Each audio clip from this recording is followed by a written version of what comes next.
Salut, j'espère que vous allez bien. Nouvelle coupe de cheveux pour moi. J'ai pas mal ratiboisé, hein.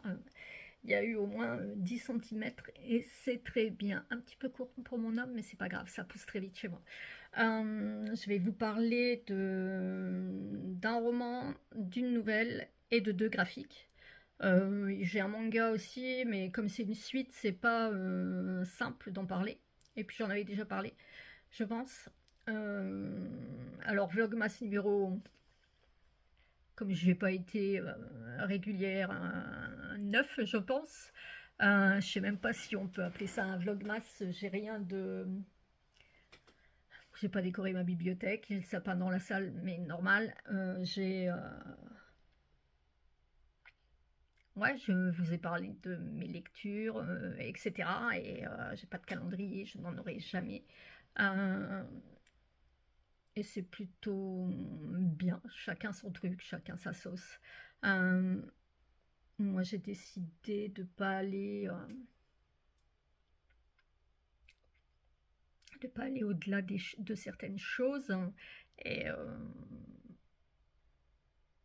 pas me mettre un chapeau de Noël, même si des chapeaux j'en mets régulièrement d'ailleurs, des bonnets, non des bonnets, pas des chapeaux, des bonnets.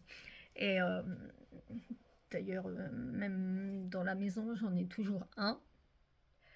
Et j'adore les bonnets, mais bon, je vous évite de me voir avec.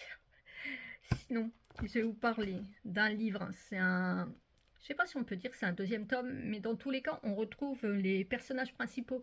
Donc, le commandant, je sais plus son nom, Jourdain, le commandant Jourdain et Lucie Bunévial dans Jeu de peau. Mais on peut les lire, ouais, indifférent. Enfin, on peut les lire pas forcément.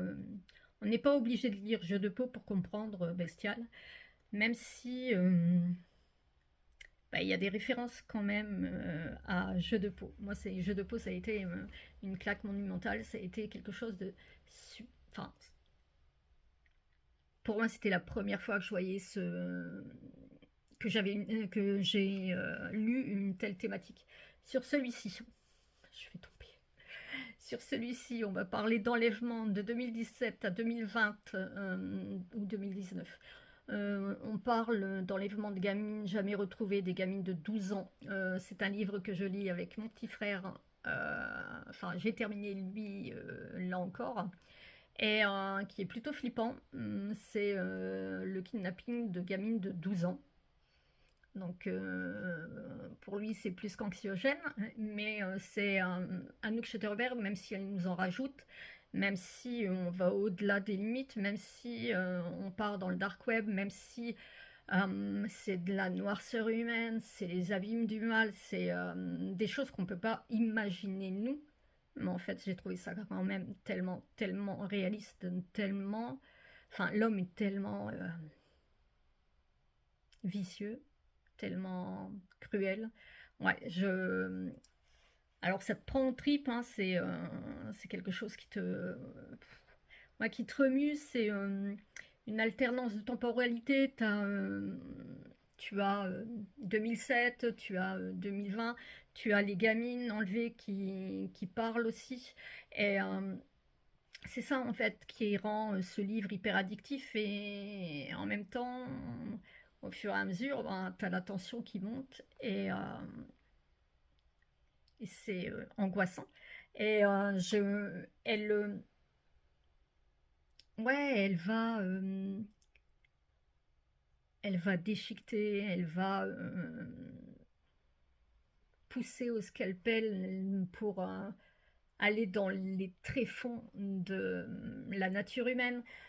Elle a l'imagination, le talent. Moi, j'adore Anouk Schutterberg. Je ne sais même pas pourquoi je l'avais pas encore lu. Je ne sais même pas pourquoi je n'ai pas lu le troisième. Je ne vais peut-être pas le dire tout de suite, mais je pense que début janvier, je me le mettrai dans la palle. Ouais, c'est une autrice qui est dans, dans le thriller, qui a sa place, qui l'a gagné, qui est en haut du panier. Moi, j'ai adoré. Effectivement, c'est un livre dur, violent. On parle de pédophilie, on parle de trafic d'organes, de trafic d'êtres humains, on parle de viol, de violence, de mort tragique, cruelle. Euh, c'est euh, c'est pas un bouquin qui, si t'as pas le moral, qui va te donner la pêche, mais pour moi, c'est un bouquin hyper réaliste parce parce que oui, l'homme est cruel, l'homme cherche toujours à faire pire et à se, ouais, à avoir, à se créer, comment ça s'appelle, quelque chose d'excitant.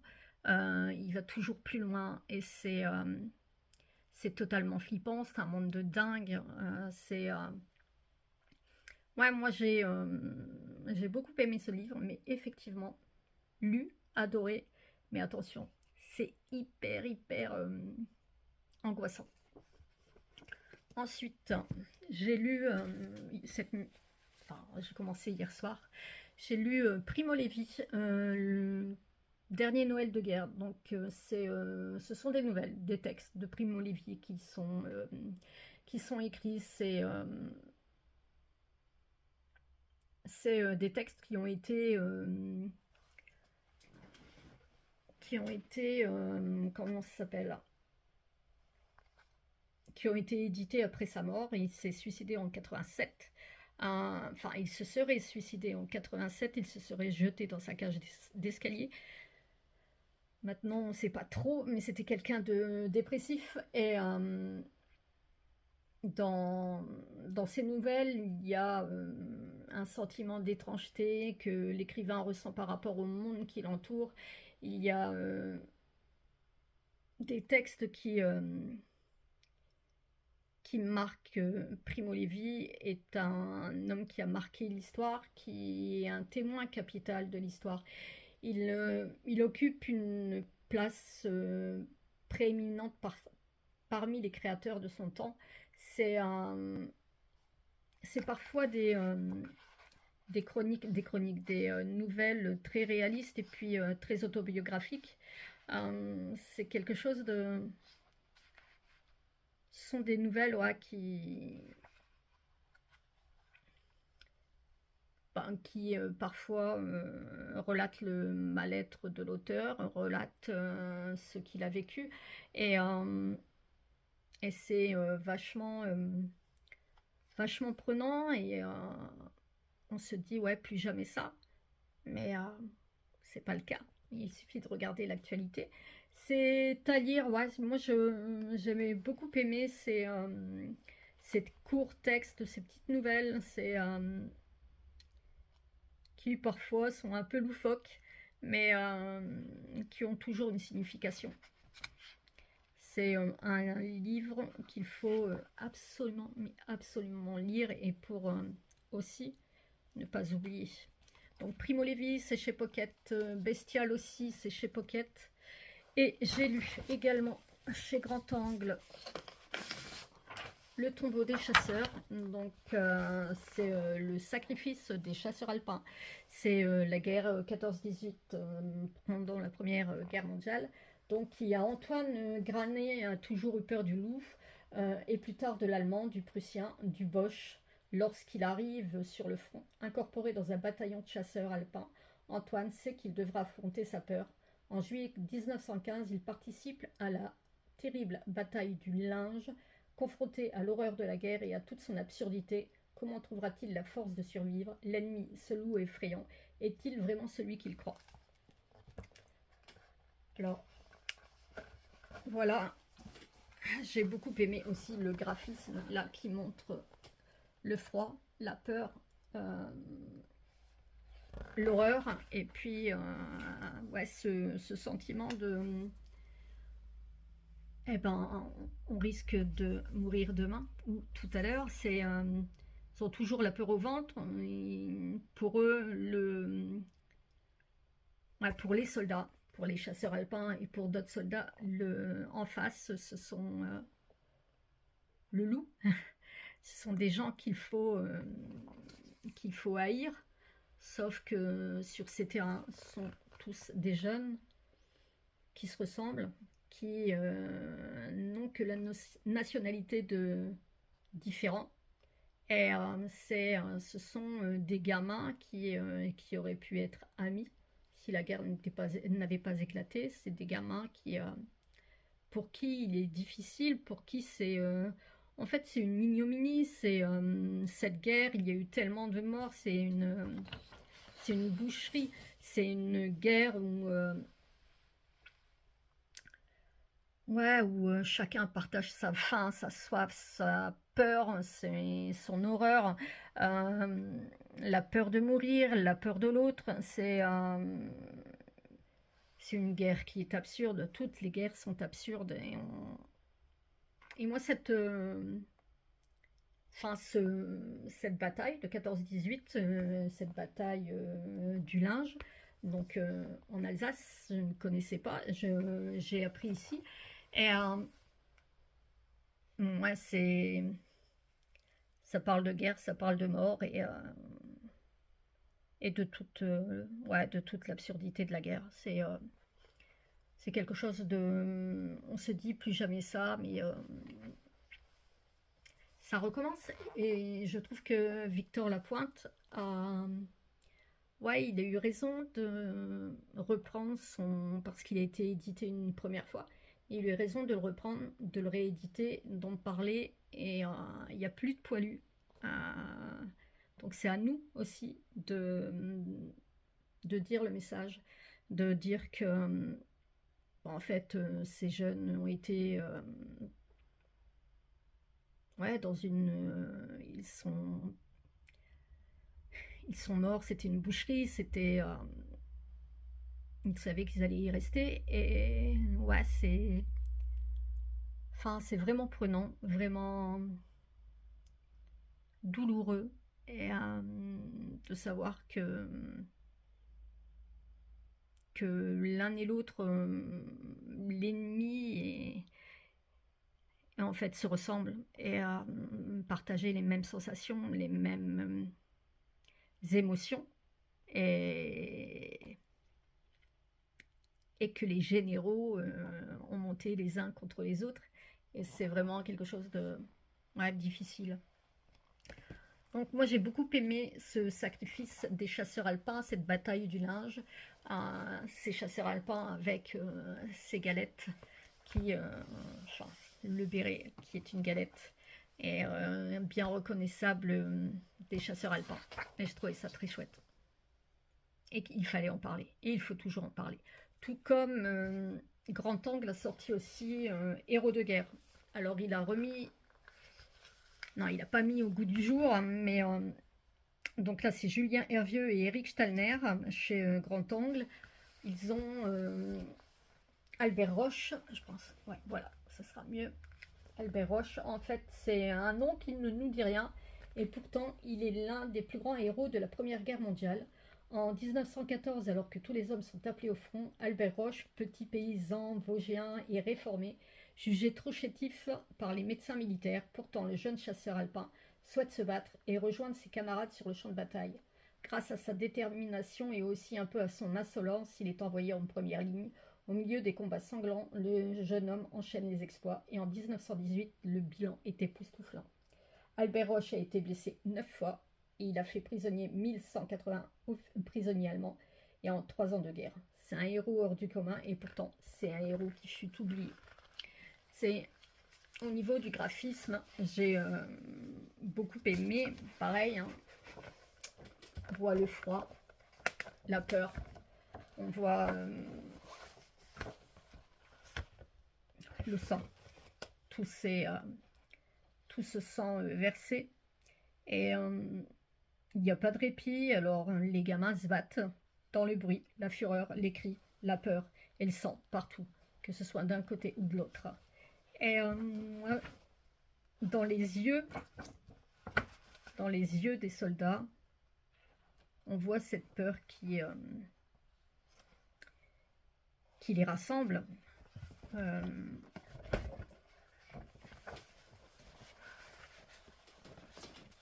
Regardez, que je tienne bien. Voilà. Alors on voit cette peur là qui les rassemble. C'est une guerre qui malheureusement, comme je le disais juste avant, qui est ignoble, ignominie, qui est tout ça, pour une terre, pour un lopin de terre, et tous ces morts, tous ces jeunes sacrifiés, tous ces personnes tuées, et pareil, si on n'en parle pas, on oubliera, et l'histoire est un éternel recommencement. Donc ils ont chez Grand Angle, ils ont d'autres titres où ils vont aussi également éditer d'autres titres sur des hommes oubliés. C'est les grands conflits qui génèrent des héros, mais parfois ceux-ci ne laissent pas dans l'histoire la trace qu'ils méritent, alors que Albert Roche fut le premier français, le premier militaire français.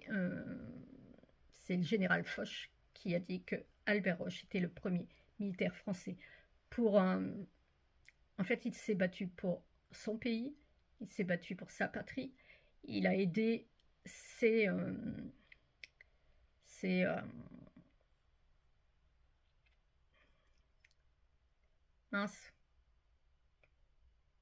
il a aidé les hommes de son régiment, ceux qui étaient blessés, à y aller, les ramener. Ce petit gars vosgien, ouais, d'1,58 m et tout malingre, qui voulait absolument se battre, que l'on ne voulait pas emmener là-bas. Et en fait, il a passé cette guerre, il a eu des médailles, il a été premier soldat français de France. Et puis on n'en a plus parlé, la deuxième guerre a écrasé la première, et il a été présenté au roi d'Angleterre, George V. Et puis il a été ensuite pompier. C'est quelqu'un de hors du commun, quelqu'un qui a eu un parcours ouais, de héros, et je sais sa mort, c'est tellement bête, mais je vous le laisse lire. Albert Roche, héros de guerre, chez Grand Angle. Pareil, hein, les graphiques, tout ça, tout y est, tout est bien, tout est... Ouais, j'ai adoré, ainsi que Le tombeau des chasseurs alpins. Pareil, c'est chez Grand Angle, c'est la même thématique, racontée différemment, mais c'est tout aussi douloureux. Donc voilà, je voulais vous parler de cela. J'avais dit que je voulais vous montrer aussi mes graphiques que j'ai aimés cette année, mais je ne l'ai pas fait. Mais je compte le faire bientôt, ainsi que mes 3 coups de cœur hommes et mes 3 coups de cœur femmes de cette année 2024. Ça va être serré, hein, mais j'ai déjà mon idée en tête. Donc voilà, lisez-le. Après Jeu de paume, lisez celui-ci. Lisez aussi Primo Levi, c'est nécessaire. Et puis, pareil, pour ça, c'est pas la même guerre, mais c'est nécessaire aussi. Lisez ces deux livres, ces deux BD, ces deux graphiques qui parlent de la première guerre, la DRDR, paraît-il, qui n'en fut pas une. Donc voilà, dites-moi si vous aimez les graphiques, le style, et quel est pour vous le meilleur graphique lu cette année. Moi j'ai ma petite idée, mais je vous le dirai plus tard. Donc sur ce, je vous laisse, je vous embrasse. Donc Maria, si tu passes par ici, je commence ce soir. Et puis voilà, donc, je vous laisse, je vous souhaite une bonne soirée. Je retourne à mes essais culinaires pour Noël. Allez, ciao!